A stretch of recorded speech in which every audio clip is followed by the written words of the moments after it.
Kalik. Oi. Macam Khairul lah. Kita kapai bak duduk je lai.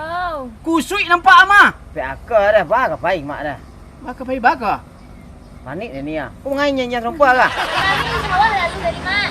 Tapi jalan menaki. Yo. Buruk mana manong Kalik badan biasa nampak je bawah. Tapi aku ada mak. Masalah lek. Ba ni salah ni mak. Bara mana bari sampai kilo 2 kilo. Ya, masalah dia. Masalah pribadi mak. Ada kelapa duit tang. Sedang kami abuh mak. Abuh.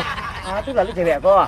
Cewek pula, cewek. Nan dulu je, pajan dulu tu nak ngajar-ngajar tu Dah lah jando tu. Yang ni sabuk dah. Yo. Tu Paja aku karya nanti ke den. Pencak ya mak.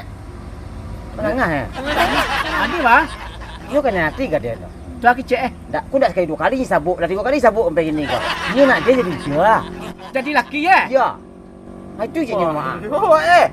Tu lagi kaya bawa mamak kemari tu. You dari kitchen ada lah bini dia. Ayo, karya je dia. Tak ada aja, udahlah pengalaman tu.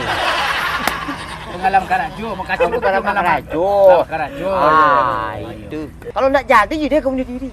Ganteng mana Kalik tu? Aku cemek kan lama mak. Dah ada. Sedangkan kisahnya nyata tu. Sampai kau bunuh diri tu dah kai. Iyo dia. Aku balik selama. Ada nan kau bisa tu.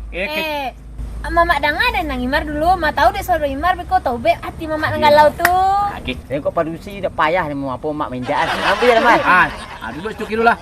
Cukup mak. Kilo duduk situ. Situ mar.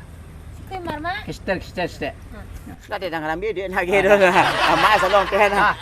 10,000 sudah aku deh. Jangan.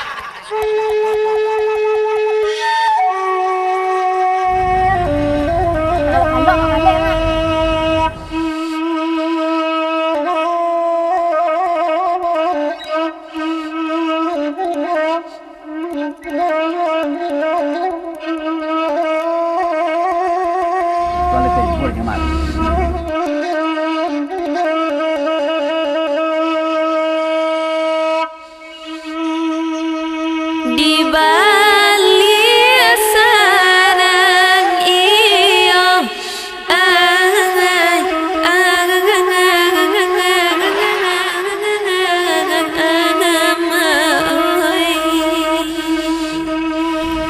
nan suayan menapi rimbo ay menapi rimbo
Waduh dia babi ni cik lain.